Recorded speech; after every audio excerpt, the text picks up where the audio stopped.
अस्सलाम वालेकुम dear students, welcome to mathematics class 8। हम पढ़ रहे हैं चैप्टर अंडरस्टैंडिंग क्वाड्रिलेटरल्स, और जिसमें हम ने एक्सरसाइज नंबर 3.3 का क्वेश्चन नंबर 3 तक किया था फर्स्ट से। आज हम क्वेश्चन नंबर 3 से लास्ट तक करेंगे, और कुछ जो पार्ट्स होंगे वो स्टूडेंट्स के लिए होमवर्क होंगे। तो लेट्स स्टार्ट। तो हमारा जो पहला वाला क्वेश्चन है, क्वेश्चन नंबर 4, वो ये कह रहा है कि draw a rough figure of a quadrilateral that is not a parallelogram but has exactly two opposite angles of equal measures. हमें बोल रहा है कि एक हमें क्वाड्रिलेटरल कंस्ट्रक्ट करना है जो एक पैरेललोग्राम नहीं है, मगर उसके जो अपोजिट एंगल्स है वो इक्वल हैं, इक्वल होते हैं। ऐसा एक हमें क्वाड्रिलेटरल कंस्ट्रक्ट करना है जो पैरेललोग्राम ना हो। तो देखिए हम इसमें एग्जांपल यहाँ पे ये ट्रेपीजियम भी ले सकते हैं, जैसे कि ठीक है, या ट्रेपीजियम भी ले सकते हैं, या जो मेन एग्जांपल आता है वो काइट आता है। देखिए काइट कुछ ऐसे होता है, ऐसा शेप एक, ये एक क्वाड्रिलेटरल है। ये जो काइट है वो एक क्वाड्रिलेटरल होता है, मगर ये पैरेललोग्राम नहीं होता है। क्यों? देखिए, क्योंकि इसके जो ये और ये साइड होता है, अपोजिट साइड जिसको हम कहते हैं, या ये और ये साइड अपोजिट साइड, ये इक्वल नहीं होते हैं, और इसके जो अपोजिट एंगल्स होते हैं वो इक्वल होते हैं। तो हम इसमें एग्जांपल के तौर पे काइट ले सकते हैं। काइट में क्या होता है, देखिए फिर एक बार मैं बना के दिखाता हूँ आपको। ये होता है काइट ऐसे, काइट के ये और ये साइड एडजेसेंट जो साइड्स होते हैं वो इक्वल होते हैं, ये और ये साइड इक्वल होता है, मगर ये और ये दो साइड इक्वल नहीं होगा। तो हमें यही दिखाना था, अगर ये और ये साइड इक्वल नहीं होगा तो इसका मतलब क्या हुआ, अपोजिट साइड्स इक्वल नहीं है, यानी काइट जो है वो पैरेललोग्राम हम नहीं कह सकते काइट को। ठीक है, तो इसमें एग्जांपल के तौर पे आप जो है काइट को ले सकते हो, जैसे यहाँ पे लिखा हुआ है। ठीक है, तो एक ऐसा पैरेललोग्राम जिसका दो एंगल्स बराबर होता है, अपोजिट एंगल्स, उसको हम काइट मान सकते हैं, और जो अपोजिट साइड्स है वो इक्वल नहीं होते हैं। तो काइट का एग्जांपल आप याद रखना। क्वेश्चन नंबर 5 हुआ, the measure of two adjacent angles of a parallelogram are in the ratio 3:2। एक पैरेललोग्राम है जिसके दो एडजेसेंट साइड्स का, ये एडजेसेंट एंगल्स मान लो, ये एंगल और ये एंगल, इन दोनों एंगल का जो रेशियो है वो 3:2 में है। Find the measure of each of angles of the parallelogram. हमें सारे एंगल्स कितने के बराबर होंगे, मतलब ईच ऑफ, सॉरी, ये दो जो दो एंगल्स है 3:2 रेशियो में, वो कितना होगा वो हमें मालूम करना है। तो रेशियो में दिया गया है, तो मैंने आपको बताया था मिसाल के तौर पर, ये हमारे पास एक पैरेललोग्राम है, इसके जो एंगल्स का जो रेशियो है वो 3:2 में है। तो एक एंगल को हम मान लेते हैं 3x, और दूसरे एंगल को 2x। यहाँ पे मैं छोटा करके दिखाता हूँ। ये जो एंगल है वो 3x माना हमने, इस एंगल को 2x माना। अब इन दोनों का जो मेजर होगा, ये एंगल और इस एंगल का, यानी 3x और 2x का, वो कितने के बराबर आएगा, वो आएगा 180 के बराबर।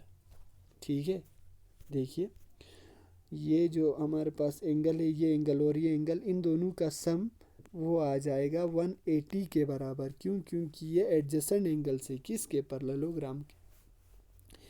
पैरेललोग्राम के जो एडजेसेंट एंगल्स होते हैं वो इक्वल होते हैं, हमें पता है। तो ये हो गया 5x, दोनों प्लस करने पे इज इक्वल टू 180 आ जाएगा। x का वैल्यू जैसे ही हम निकालेंगे 180 डिवाइड बाई 5 आ जाएगा। 5 3 ज़ा 15, कितना बचा, 16 17 18, 5 6 ज़ा 30, यानी एक x हमारे पास, x का वैल्यू कितना आ गया, 36। x का वैल्यू 36 आया। इसका मतलब है x का वैल्यू 36 आने पे, देखिए यहाँ पे आया हुआ है x का वैल्यू 36। तो जो हमारे पास एक जो एंगल होगा 3x जिसको हमने माना था, वो 3 इंटू 36 हो जाएगा, 108 के बराबर आएगा। दूसरा वाला एंगल 2x रखा था, 2 इंटू 36 आएगा, यानी यहाँ पे 2 है, x है, x की जगह हमारे पास, अब भी हमने पता किया, इन दोनों को प्लस करके 180 आया, ये 72 के बराबर आएगा। ठीक है, 2 इंटू 36 करने पे 72 के बराबर। तो इस तरह हम जो है मालूम कर सकते हैं, अगर रेशियो में दिया गया होगा।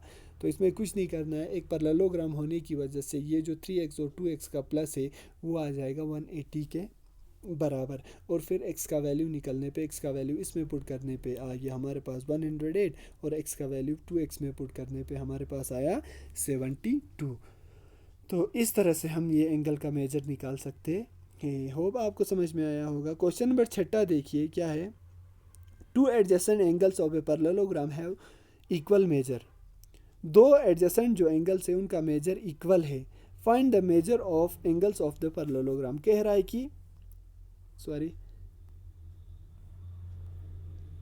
है कि दो हमारे पास एंगल्स है पैरेललोग्राम के, पैरेललोग्राम मान लो इसको, ठीक है।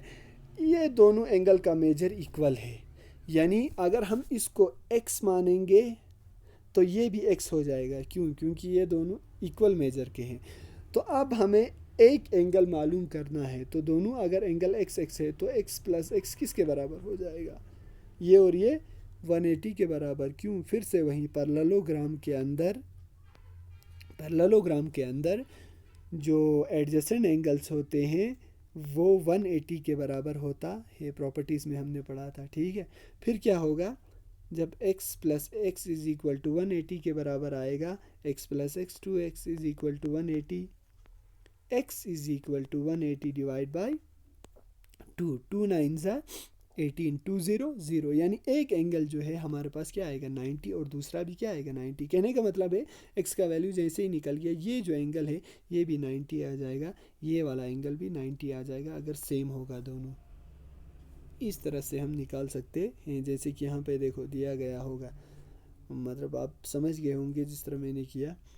सेम रखने पे जो है क्या हो जाएगा, सेम रखने पे आपका ऐसे जो है करना है आपको। अगर सेम होगा तो दो अगर एंगल सेम होंगे तो एक को x रखेंगे तो दूसरे को भी x रखना पड़ेगा, दोनों का सम 180 के बराबर आएगा। क्योंकि पैरेललोग्राम के अंदर किसका वैल्यू, एडजेसेंट एंगल्स का वैल्यू 180 के बराबर होता है। इस तरह से ये क्वेश्चन नंबर 6 कर सकते हैं।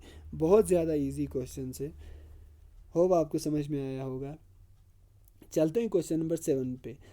The adjacent figure HOP HOP है, ये HOP होप, यहाँ थोड़ा मिस्टेक हुआ है। HOP is a parallelogram, find the measure angle measures x y and z, state the properties you use to find them. हमारे पास होप जो है एक, यहाँ पे HOP होप हमारे पास एक पैरेललोग्राम है। इसमें हमें जो है x y और z का वैल्यू मालूम करना है। सबसे पहले देखिए हम यहाँ पे देखते हैं कि ये जो y है, y ये 40 के बराबर होगा। y जो है 40 के बराबर होगा, यहाँ पे दिया गया है देखिए y इज़ इक्वल टू 40। ये क्यों होगा? क्योंकि अल्टरनेट इंटीरियर एंगल से, चूँकि मैंने बताया था आपको, देखिए यहाँ पे अगर दो लाइंस ऐसे होंगे पैरेलल और एक ट्रांसवर्सल होगा तो ये और ये एंगल क्या होता है, बराबर होता है, ठीक है। या इस तरह से मान लो आप, ठीक है। तो ऐसा होगा, ऐसे, ये भी एक ट्रांसवर्सल है ना, ये दोनों लाइन मान लो ये ट्रांसवर्सल है, इसमें ये एंगल और ये एंगल बराबर होंगे, अल्टरनेट इंटीरियर एंगल इनको कहा जाता है। देखिए अल्टरनेट इंटीरियर एंगल्स इनको कहा जाता है। देखिए तो यहाँ पे ये जो 40 होगा वो y के बराबर होगा, क्योंकि ये अल्टरनेट इंटीरियर एंगल से। फिर इसके बाद ये जो 40 प्लस z है यहाँ पे दिया गया होगा, देखिए 40 प्लस z वो 70 के बराबर आएगा। क्यों? क्योंकि ये कॉरस्पॉन्डिंग एंगल से, ठीक है।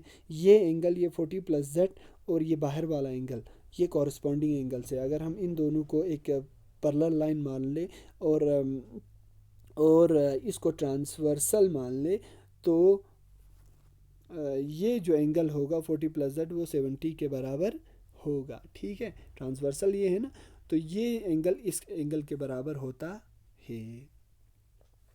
तो 40 प्लस z 70 के बराबर आएगा और z का वैल्यू हमारे पास 30 के बराबर आएगा 70 में से 40 निकालने पे। जैसे कि मैं आपको यहाँ पे दिखा दूँ अच्छे से, फिर यहाँ पे इस तरह से हमारे पास ऐसे है, ये 40 है, ये है z और ये बाहर वाला 70 है, ठीक है।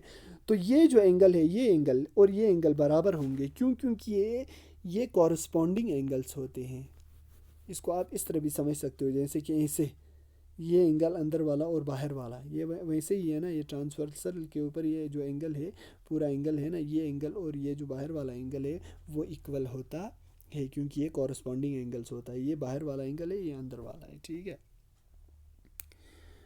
तो ये कॉरस्पॉन्डिंग एंगल्स बेटा। फिर इसके बाद जब हम 40 प्लस जेड करेंगे वो किसके बराबर आएगा, 70 के बराबर कॉरस्पॉन्डिंग एंगल से। और जेड का वैल्यू 70 माइनस 40 करने पे जेड का वैल्यू क्या आएगा, इज इक्वल टू 30 डिग्री आएगा। जेड का वैल्यू भी हमें निकल गया। तो यहाँ पे आप देख सकते हो जेड का जो वैल्यू है वो आपको आ जाएगा, जेड का वैल्यू 30 डिग्री, ठीक है। तो जेड आएगी हमारे पास 30 डिग्री। अब हमें मालूम करना है कौन सा वाला, एक्स वाला, ठीक है। एक्स वाला मालूम करना है। एक्स वाला मालूम करने के लिए हमें 70 और यहाँ पे कुछ रखना पड़ेगा, इसका नाम बी रखेंगे। 70 प्लस अगर हम ये करेंगे, जैसे कि 70 प्लस ये इस एंगल का नाम मिसाल के तौर पर बी रख लो। 70 प्लस बी करेंगे तो वो 180 के बराबर आ जाएगा, और बी का वैल्यू हमें मालूम हो जाएगा। जैसे कि यहाँ पे इस तरह है, देखिए आपको मैं दिखाऊं, ये इस तरह है, ये 70 है, तो अंदर वाला ये मालूम करने के लिए ये एक्स है, ठीक है। ये इसको हमने बी मान लिया। तो अगर हम 70 प्लस बी करेंगे वो आ जाएगा 180 के बराबर। क्यों, क्योंकि एल पी एंगल से लीनियर पैर एंगल्स, ठीक है।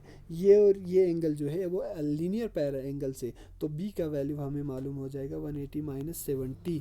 तो बी का वैल्यू हमारे पास आ जाएगा 110 डिग्री।